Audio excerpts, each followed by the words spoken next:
This is the 7th in our series of the 7 Habits of Highly Successful UC Professionals, and it's great to have you with us.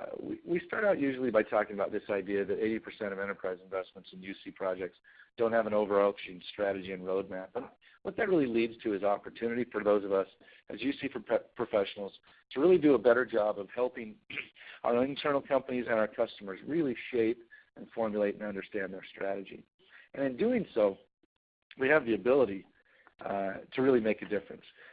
We won't talk too much today about the complexity of the communication ecosystem, but really to boil down to the idea that it all runs on bandwidth, and that this underlying infrastructure supporting all of our UC projects ultimately at some point will have so much pressure that if we're not proactively monitoring, managing, and making sure that it's robust, that at some point that infrastructure is going to crumble and fall on us. And that's habit 1, that we need to be proactive in putting out fires. Not just always putting out fires, but working on our actual strategy. The second habit is beginning with the end in mind, knowing where we want to go. Like the Cheshire Cat said to Alice, if you don't know where you want to end up, it really doesn't matter which path you take.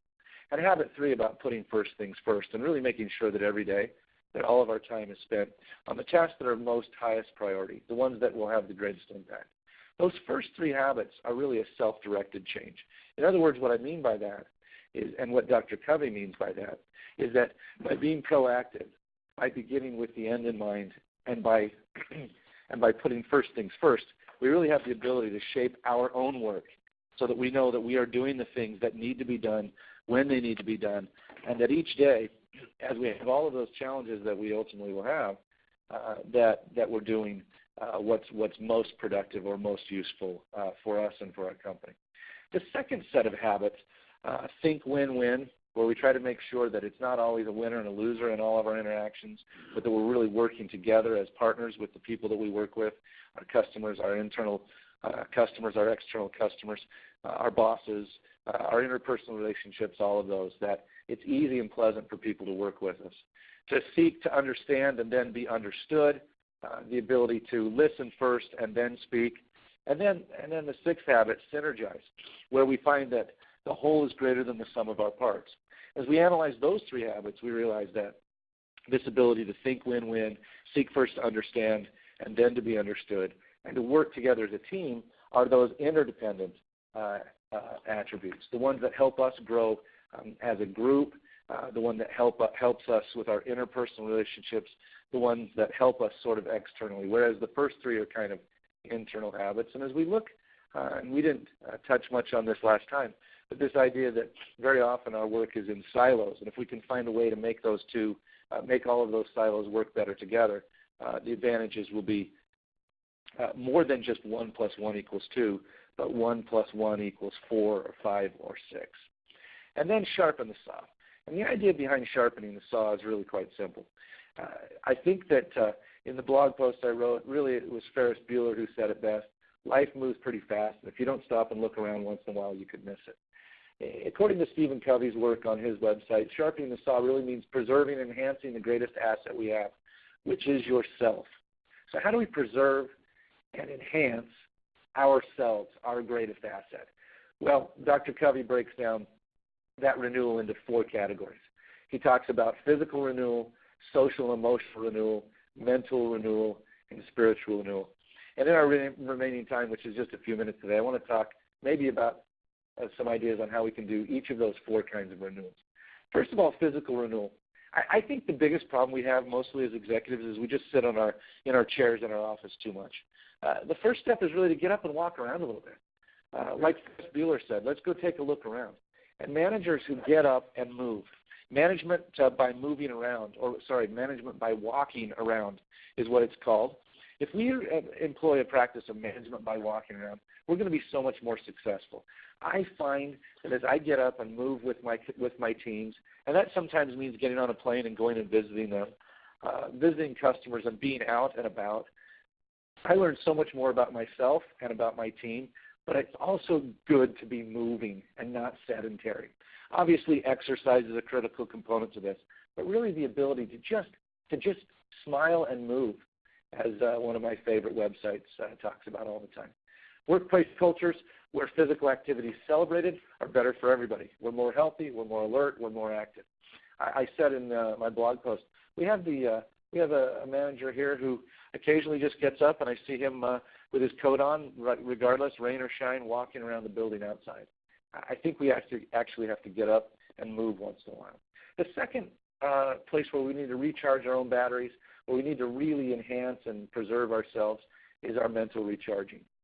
And that's really not just taking time away from work to veg out or not paying attention. It includes, obviously, critical components such as getting enough sleep, doing outside activities that we enjoy that aren't work-related, and the ability to take some real time off and recharge in a way that's not just going away for a corporate retreat and doing some planning, but really doing something else. And I really think that one of the best ways for me that I recharge and I find really valuable for me is to do some teaching, whether that be with my Boy Scout troop or a youth ministry class on Sunday. When I do some teaching, that's good mental recharging. It makes me study something else. It makes me prepare a presentation.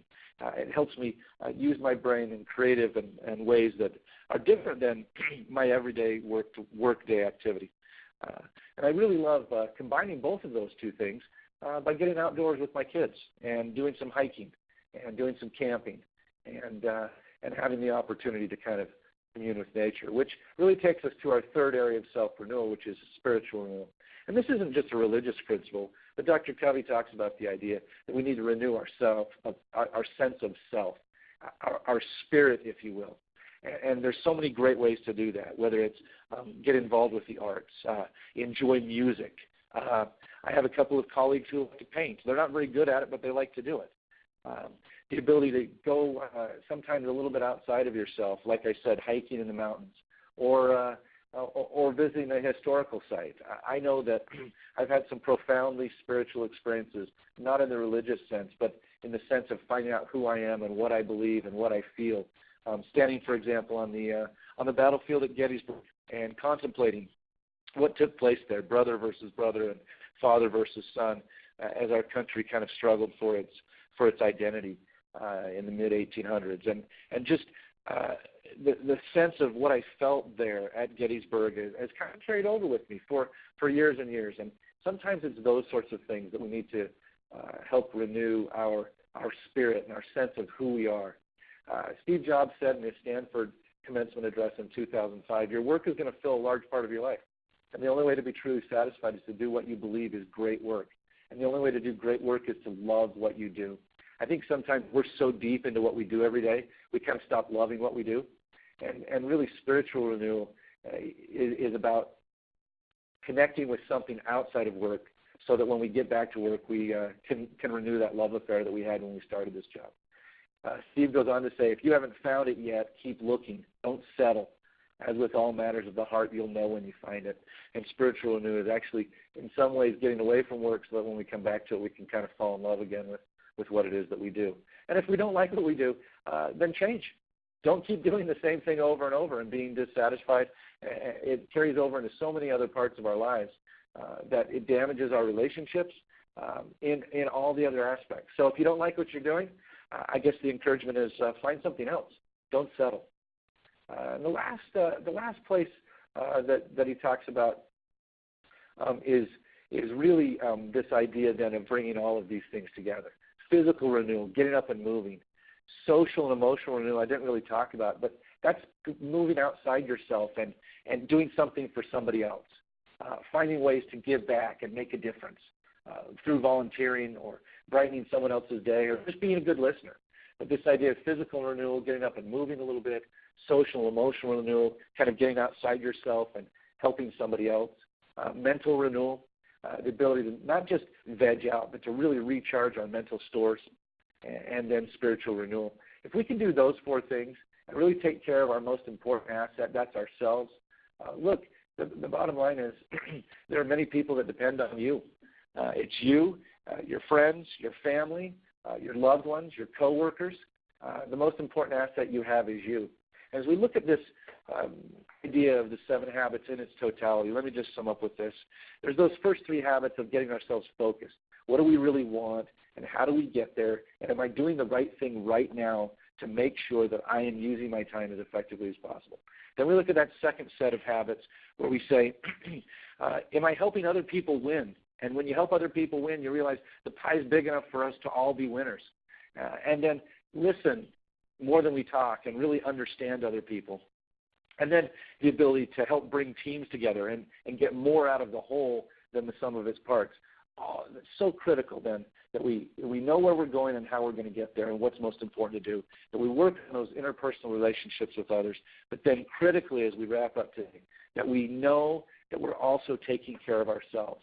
And we're taking care of ourselves physically, we're taking care of ourselves socially and emotionally, we're taking care of ourselves mentally, and we're taking care of ourselves spiritually. So when we go back and work on those first 6 habits, that we're even more effective at doing those.